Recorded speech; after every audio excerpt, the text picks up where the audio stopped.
여기 미국의 영재 고등학교인 마그넷스쿨 강의실. 얼굴이 벌겋게 상기된 채 잔뜩 찡그린 미국 학생이 한국 학생에게 소리치고 있습니다. 비겁하게 시험지를 빼돌릴 생각 말고 정정당당하게 실력으로 겨뤄보자고요. 긴장감이 가득한 강의실 한가운데 모두가 보는 앞에서 초록색 칠판 앞으로 다가가 두 명의 학생이 서로를 노려본 채 서 있습니다. 작은 체구의 한국인 학생은 문제를 풀기 위해 칠판 가까이 다가서고 일순간 강의실을 가득 채운 학생들은 탄식하는데요. 대체 어떤 일이 있었던 걸까요? 구독과 좋아요 부탁드리며 즐겁게 시청해 주시기 바랍니다. 안녕하세요. 미국 마그넷스쿨에서 수학을 가르치는 베티입니다. 우선 제가 겪었던 일을 본격적으로 이야기하기 전에 제가 소속된 마그넷스쿨이 미국에서 어떤 의미인지 학생들의 수준은 어느 정도인지 설명해야 할 것 같아요. 한국에도 외국어, 과학, 예술 등 각 분야의 우수한 학생들이 공부하는 영재 학교가 있다고 들었어요. 특수목적 고등학교라고 한다면서요? 한국이나 미국이나 인재들의 학구열은 마찬가지인 것 같아요. 미국에서도 각 분야에서 뛰어난 학생을 선발해 운영하는 특수한 학교가 있거든요. 맞아요. 그게 바로 제가 소속된 마그넷스쿨이에요. 마치 마그넷 자석처럼 우수한 학생들을 끌어당겨 오고 그들을 한 곳에 모아서 인재를 집중 육성한다는 의미를 가지고 있죠. 당연히 다른 일반 학교들보다 입시 경쟁도 치열하고 아이비리그 진학률도 상당히 높아요. 미국 사회에서 괜찮은 대학에 입학하고 싶고 졸업 후에도 주류 사회에서 제대로 자리를 잡고 싶다면 마그넷스쿨을 졸업하는 게 정말 큰 도움이 돼요. 미국 사회가 공평하기는 하지만 여기도 사람 사는 곳이라서 지연이나 학연을 무시할 수는 없으니까요. 그렇기에 우리 학교는 입시도 치열하고 학생들 간의 성적 기싸움도 대단해요. 특히 최근 몇 년 사이에는 전 세계적으로 입소문이 퍼지면서 입학 경쟁률이 더 치열해졌어요. 미국에서는 보통 초등학교가 1학년부터 5학년, 중학교는 6학년에서 8학년, 고등학교는 9학년에서 12학년으로 나눠져요. 미국은 10학년부터 본격적으로 대학 입시 준비를 시작하는데 미국의 거의 모든 대학은 10학년 내신 성적을 30% 정도 반영하거든요. 이때부터 각종 대회 활동이나 경시대회의 수상 실적도 관리하기 시작해요. 대학 진학의 가장 중요한 시기라고 할 수 있죠. 제가 가르치는 10학년 중 1등을 차지하는 친구는 미국 학생인 하퍼였어요. 하퍼는 어릴 때부터 영재 교육을 받은 학생이라서 항상 반에서 1위를 차지하고 있었죠. 공부뿐만 아니라 배구, 수영 등 체육도 수준급으로 뛰어난 실력을 보였어요. 단순히 공부만 잘하는 게 아니라 모든 일에 열성적인 친구였죠. 승부욕이 엄청난 아이라서 과도한 경쟁심만 주의하면 뭘 해도 성공하겠다 싶었어요. 종종 체육 시간에 팀 경기를 할 때는 크고 작은 부상을 입을 정도였거든요. 최근에 가장 심각했던 사건도 배구 경기 때 터졌어요. 어찌 보면 이 모든 이야기의 발단이 됐던 순간이기도요.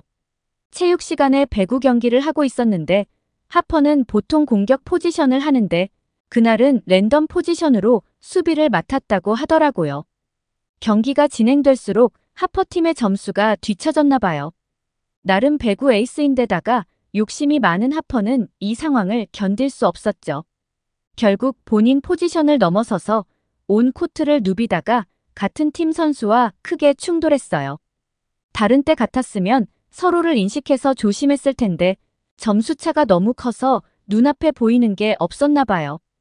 아이들끼리 서로를 보지 못하고 공을 향해 몸을 던졌고 하퍼는 다리에 큰 골절이 생겨 수술 후 재활치료까지 마치느라 한 달 동안 학교를 못 나왔어요. 이때는 가을이었는데 AMC라는 미국 수학 경시대회를 준비하느라 바쁠 때였어요. 우리 학교는 매년 이 수학 경시대회에 다 같이 응시하곤 하는데 특히 이 성적이 하나의 스펙이 되기 때문에 아이들이 열심히 준비하는 시험 중 하나예요. 이 경시대회의 성적이 높으면 더 높은 단계의 시험 참가 자격이 주어지고 나중에 대학에 진학할 때도 큰 도움이 되기 때문에 꼭 집중 관리하고 있어요. 경시대회 결과를 정리해보니 하퍼의 순위는 교내에서 2등이었죠. 늘 1등에 익숙했던 하퍼는 처음으로 2등이라는 성적을 받았다며 동공에 초점을 잃더라고요. 하퍼는 그렇게 한동안 멍하니 앉아 있었어요. 이번에 가장 높은 성적을 받은 학생은 예인이라는 한국 아이였어요. 예인이는 하퍼가 입원하는 동안 한국에서 전학을 와서 아직 친한 친구가 없었죠. 아시다시피 우리 학교는 아무나 올 수 있는 곳은 아니거든요. 집에서 가깝다거나 학문에 대한 호기심만으로는 입학이 불가능해요. 무조건 성적이 기준이 되기 때문에 예인이도 친구들과 떨어져 혼자 입학한 거죠. 예인이의 높은 성적이 더 대단한 이유는 이건 한국식 교육의 결과인 게 분명했기 때문이에요. 미국 학교는 9월에 학기를 시작하거든요. 다시 말하면 예인이는 전학을 오자마자 그해 가을에 열린 AMC 대회에 참가했고 아주 높은 성적을 받은 거예요. 저는 수학 전공자이자 교사로서 또 한 명의 영재를 보자 가슴이 뛰었어요. 우리 학교 학생들은 모두 우수하지만 하퍼를 능가하는 아이는 없을 것 같았는데 여기 동양의 작은 여자아이가 말도 안 되는 결과를 낸 거죠. 말이 없고 조용한 예인이는 어떤 학생일까 호기심이 생기더라고요. 미국은 활동적인 아이들이 주도권을 쥐는 경우가 많은데 친구도 없이 조용한 예인이가 혼자 있는 모습이 안쓰럽기도 했어요. 어느 날 예인이가 점심시간에 혼자 교정을 거닐고 있는 모습을 발견하고 다가갔어요. 이런저런 이야기를 나누는데 예인이는 그동안 사람이 그리웠는지 말을 엄청 많이 하더라고요. 예인이의 부모님은 한국에서 미국으로 식자재를 납품하는 유통업을 하고 있다고 했어요. 아버지는 한국에서 주요 업무를 처리하고 어머니는 예인이와 함께 미국에 거주하면서 아이를 돌보고 아버지의 일을 돕는 역할도 하신대요. 그렇게 예인이에 대해 더 알게 되고 이후로도 종종 산책길에서 만나는 날에는 이야기를 나누었죠. 그렇게 시간이 흘러 학기 말 시험 기간이 됐어요. 쉬는 시간이면 왁자지껄 시끄럽던 교정도 이때만큼은 쥐죽은 듯 고요해요. 일주일 내내 절간처럼 고요했던 학기 말 시험이 끝나고 성적이 발표되는 날. 1등은 예인이 차지였고 2등은 하퍼의 몫이었어요. 하퍼는 경시대회에 이어 내신에서도 예인이에게 밀려나자 제정신이 아닌 듯 보였어요. 이 성적을 인정할 수 없다며 소리를 질러댔고 예인이에게 시험지를 몰래 훔친 거 아니냐며 악을 썼죠. 그게 아니면 컨닝을 했던지 부정행위를 한 게 틀림없다며 우겼죠. 안 그래도 조용하던 학교에 갑자기 큰 소리가 나니 다른 반 아이들까지 몰려올 정도로 일이 커졌어요. 반장은 부랴부랴 교무실에 있던 제게 이 사실을 알려주었어요. 저는 평소에 하퍼 성격에 대해 훤히 꿰뚫고 있었기 때문에 순순히 말하면 물러나지 않을 아이라는 걸 잘 알고 있었죠. 하퍼는 성적에 있어서는 제가 가르쳤던 그 누구보다 집요하고 예민하거든요. 저는 칠판에 누가 봐도 고등학생이 풀만한 문제가 아닌 문제를 적었어요. 그렇게 실력을 겨뤄보고 싶으면 이 문제를 모두가 보는 앞에서 공정하게 풀어보라고요. 예인이와 하퍼는 잠깐 고민하는 듯 보였지만 이내 씩씩하게 칠판 앞에 서더라고요. 둘은 동시에 문제를 풀기 시작했는데 예인이의 문제풀이 속도는 압도적이었어요. 분필을 잡기 시작한 지 몇 분 되지 않았을 때 답을 쓰고 분필을 내려놓더라고요. 하퍼도 질 수 없어 문제를 풀려고 했지만 시작과 동시에 막혀 머뭇거렸어요. 예인이의 답을 본 저는 너무 놀랐죠. 왜냐하면 저는 일부러 12학년에게도 어려운 수준의 문제를 냈어요. 대학생이 되어야 풀 수 있는 문제를 예인이가 그냥 풀어버린 거예요. 그렇게 학교에서 예인이는 동양에서 온 수학 천재로 화제의 인물이 되었지만 예인이는 친구가 한 명도 없었기에 축하하거나 격려해주는 사람이 없었어요. 저는 그런 예인이가 안쓰러워서 마음이 가더라고요. 그래서 종종 학교 산책길에서 만나면 더 많은 이야기를 나누었죠. 그러던 어느 날 예인이가 집에서 간단한 다과 파티를 한다고 하는 거예요. 저에게도 선생님도 와주면 좋겠다고 수줍게 초대장을 건네는데 어떤 사람이 가지 않을 수 있을까요? 저는 하퍼에게도 얼마 전에 예인이에게 실례를 했던 것을 제대로 화해할 겸 꼭 같이 가자고 말했어요. 하지만 고집센 하퍼는 자존심이 많이 상했는지 제 제안을 거절했어요. 결국 저는 하퍼 없이 예인이의 집으로 향했죠. 상냥한 인상의 예인 어머니와 예인이 동생이 저를 함께 맞아주었는데 어머니의 선한 인상을 보자마자 예인이가 착한 건 집안 내력이라는 걸 단번에 알 수 있었어요. 예인이의 어머니와 예인이, 동생까지 저희는 맛있는 음식을 나누며 빠르게 친해졌어요. 저는 예인이의 공부 비결이 너무 궁금해서 물어봤어요. 그랬더니 믿을 수 없는 말을 하더라고요. 예인이는 한국에는 공부를 잘하는 친구가 너무 많아 스트레스가 심했고 도피하듯 미국에 온 거라고요. 아이가 매일 친구들과 경쟁하고 치열하게 사는 걸 지켜보는 게 너무 가슴이 아팠기 때문에 가족끼리 진지한 상의 끝에 떠나온 것이라고요. 저는 정말 누군가 머리를 한 대 치는 기분이었어요. 저 역시 아이들을 입시에 내몰았던 날들이 떠올라 반성하게 되더라고요.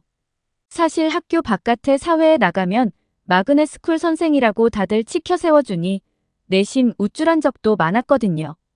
그래서 저도 모르게 아이들의 대학 진학률을 따지게 되고 학업 성취도를 향상시키려고 더 치열하게 고민한 적도 있었어요. 저는 예인이의 어머님과 소통하며 아이들에게 제대로 된 교육을 해주고 싶다는 다짐을 하게 되었어요. 어머니는 미국에 와서 따로 사교육시키거나 공부를 강요한 적은 전혀 없고 아이가 스스로 공부한 것밖에 없다고 했어요. 한국에서 공부하는 습관이 몸에 배어서 공부하는 걸 어려워하지 않는다고요. 그 말을 순순히 믿기는 어렵더라고요. 마침 작년 교직원 연수 프로그램 때 한국에 다녀온 동료가 있어서 물어보았죠. 한국의 교육 수준은 도대체 어느 정도였냐고요. 우리 학교에 엄청난 천재가 왔다고 예인이의 이야기도 해주었어요. 그랬더니 그 동료가 말하더군요. 한국은 정말 교육에 진심인 나라래요. 한국 아이들은 학교 안에서도 밖에서도 공부하는 게 당연하다며 학원 문화도 정말 발달되어 있다고. 그런 체계적인 학습 시스템과 엄청난 공부 시간을 생각하면 예인이의 성적은 납득이 된다는 거예요. 미국의 교육열과 시스템은 한국에 비하면 아무것도 아니라고 했어요. 한국에는 금융기관이 몰려있는 월스트리트처럼 유명 학원만 모여있는 지역도 있다면서요. 저는 그냥 듣는 것만으로는 한국 교육 방식이 상상이 안 되더라고요. 의뢰 한국은 미국보다 수준 낮은 나라라고 생각하고 있었는데 그 교사의 말을 들어보면 미국보다 한국이 교육적으로 대단하다는 것 같았거든요. 제가 바로 납득을 하지 못하고 고개를 갸우뚱하자 동료 선생님은 제게 이번 연수 때 한국을 다녀오는 건 어떻냐고 묻는 거예요. 직접 가서 보면 자기가 무슨 말을 하는지 알 거라면서 아직 연수 신청 마감일이 여유가 있으니 신청해보라고요. 마그넷 스쿨에서 근무하려면 한국이야말로 최고의 견학지라고 추천하더라고요. 동료의 한국 연수 경험을 듣고는 내내 그 이야기가 머릿속을 떠나지 않았어요. 그렇게 저는 한국으로의 연수를 신청했고 한국으로 떠나는 비행기에 몸을 실었죠. 그렇게 한국에 도착했는데 저는 깜짝 놀랐어요. 제가 생각했던 한국과 너무 달랐거든요. 사실 예인이를 만나기 전까지는 한국에 대해 아예 관심이 없었다고 보는 게 맞을 거예요. 별로 기대를 하지 않았던 한국의 공항은 미국보다 훨씬 세련되었어요. 게다가 숙소로 가기 위해 지하철을 이용했는데 공항과 지하철이 연결되어 있더라고요. 너무 쾌적하고 편안했어요. 방학 내내 한국에만 있을 거라 짐을 잔뜩 싸가지고 왔는데 공항 내에는 무빙워크가 잘 설치되어 있어서 공항에서 지하철을 타러 갈 때까지 거의 걷지 않고 이동했어요. 그렇게 지하철을 타게 되었는데 저는 정말 놀랐어요. 미국의 지하철과 한국의 지하철은 정말 차원이 달랐어요. 미국 지하철은 여름에는 지하철 내부는 찜통이고 겨울에는 냉동고가 따로 없거든요. 그런데 서울의 지하철은 너무 깨끗하고 최신식인데다가 스크린도어로 안전까지 갖추었으니 제가 놀라지 않을 수 없었던 거예요.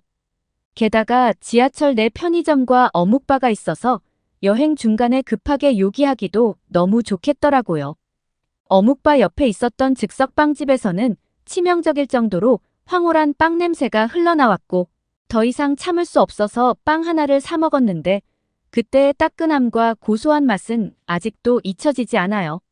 지하철 안에는 디지털 전광판에 노선도가 안내되었는데 목적지까지 한눈에 볼 수 있어서 저 같은 길치에게도 딱이었어요. 이렇게 최신식인 지하철은 처음 봤어요. 심지어 속도도 엄청 빠르더군요. 그렇게 저는 숙소에서 짐을 풀고 연수 일정에 맞추어 대치동으로 이동했어요. 그곳에 정말 빈틈없이 세워진 건물들은 하나도 빠짐없이 학원이더라고요. 길거리는 책가방을 메고 다니는 아이들로 꽉 찼고요. 대부분의 아이들이 거리에서도 책을 보며 길을 걷더라고요. 심지어 밥을 먹으면서까지도 말이죠.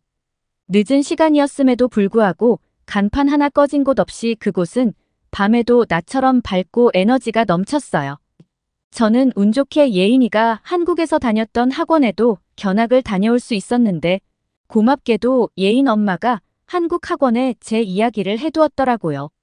안내 데스크에 앉은 직원에게 제 소속과 이름을 말하자 친절한 직원은 학원 커리큘럼이 소개된 전단지를 주며 수업에 방해만 되지 않게 시설을 조용히 둘러보는 건 얼마든지 괜찮다고 했어요. 직원에게 고맙다는 인사를 하고 학원 복도를 가로지르는데 순간 소름이 쫙 끼치더라고요. 정말 기절할 뻔했던 게 여긴 분명히 한국인데 강사들이 영어로 수업을 하는 거예요. 알고 보니 대치동의 웬만한 학원은 영어로 수업을 진행하고 유학준비반은 더 심화된 수업을 한다더라고요. 아이가 등록을 하면 레벨 테스트를 거쳐 문제를 해석하는 수준을 파악하고 알맞은 수준에서 수업을 진행하는 거죠. 수준이 천차만별이라서 클래스도 엄청 세분화되어 있더라고요. 학생별 장단점을 짚어내고 수준별 학습을 진행하는 모습을 보며 미국에 돌아가 제 수업에도 적용해야겠다고 생각했죠. 그렇게 예정된 연수 일정을 진행하고 있던 차에 예인 어머니에게 한국 생활이 어렵진 않은지 연락이 왔어요. 예인이네도 방학을 맞아 한국에 모였는데 가족들과 주말 일정을 짜다가 제 생각이 났다면서요. 마침 주말에 세종문화회관에서 한국 전통 아리랑 공연을 한다는 소식을 접했다며 제가 가보면 좋을 것 같아 추천해주려고 연락을 했다는 거예요. 여지없이 착하고 선한 마음이 전화기 너머로 따뜻하게 전해졌어요. 같이 연수를 온 선생님들도 동의해주어 한국에 온 김에 아리랑 공연을 보기로 했죠. 그렇게 주말이 되었고 아리랑을 보기 위해 세종문화회관으로 향했어요. 공연 시간에 딱 맞추어 도착해서 부랴부랴 화장실로 직행했죠. 화장실에 가기 위해서 누가 겉옷과 가방을 지킬지 당번을 정하고 있는데 저 멀리서 누가 저를 부르는 거예요. 저는 제 두 눈을 의심했어요. 바로 예인이네 가족이었거든요. 오랜만에 가족끼리 모인 기념으로 공연을 보러 왔다고 하더라고요. 미국 아이들은 저 나이 때 부모님과 같이 공연을 보러 다니기는커녕 친구들이랑만 시간을 보내거든요. 한국은 참 가족적이고 화목하다는 게 느껴졌어요. 공연장을 둘러봐도 가족 단위 관객이 제일 많더라고요. 한국은 가족애가 넘치는 나라인 것 같아요. 한국의 문화에 감탄하고 있는데 예인이가 짐을 지킬 필요 없으니 화장실에 다녀오라고 하더라고요. 공공장소에서 물건을 방치해도 아무도 훔쳐가지 않고 남의 물건에는 관심이 없다고요. 도대체 그게 어떻게 가능한 일인지 신기했어요. 미국에서는 방치는커녕 길을 가다가 소매치기도 조심해야 하는데 말이죠. 정말 제가 생각했던 한국과는 너무 달랐기 때문에 충격의 연속이었죠. 한국의 시민의식에 놀라움을 또 겪는 데는 그렇게 오래 걸리지 않았어요. 공연이 끝나고 사람들이 퇴장하는데 사람들은 전부 자신의 쓰레기를 들고 나갔어요. 미국에서는 영화관이나 공연장은 아수라장이 되거든요. 그렇기에 연극이 끝나고 따로 청소를 하는 전문업체가 있을 정도로 더러워요. 그런데 한국 사람들은 빈 생수병이며 심지어 공연장에서 나눠준 리플릿 한 장까지 남김없이 들고 나와서 쓰레기통에 가지런히 버리는 게 아니겠어요? 교육 연수 겸 오게 된 한국이지만 정말 많은 것을 느끼는 여행이었어요. 그렇게 한국에서의 연수를 마무리하고 한국에서 습득한 교육 방식을 제 수업에 적용하기 시작했어요. 처음에는 무슨 동양식 교육 방식을 벤치마킹 하냐며 코웃음 치던 선생님들도 점점 저에게 한국 교육 방식이 어떻게 좋은지 물어보곤 해요. 아이들 성적이 월등하게 향상되었거든요. 요즘은 학교에 공식적으로 제안하기 위해 준비하고 있어요. 우리만의 방식이 전부가 아니라고요. 한국 아이들이 미국에서 돋보이는 이유가 교육 방식이 뛰어나기 때문이라고요. 정기적으로 한국으로 연수를 다녀오고 벤치마킹하면 좋겠다는 제안서를 작성하고 있어요. 한국에 같이 연수를 다녀왔던 선생님들이 힘을 보태주어서 긍정적인 변화가 있을 것 같아요. 덧붙여 학생들의 해외 연수 지원 프로그램 명단에 한국이 추가되면 너무 좋을 것 같아요. 언젠가 제가 동료 선생님들이나 사랑하는 제자들과 한국에 방문하는 날이 꼭 오길 바라요. 문득 제안서를 작성하다가 한국에서의 제 경험이 떠올라 기록해봅니다.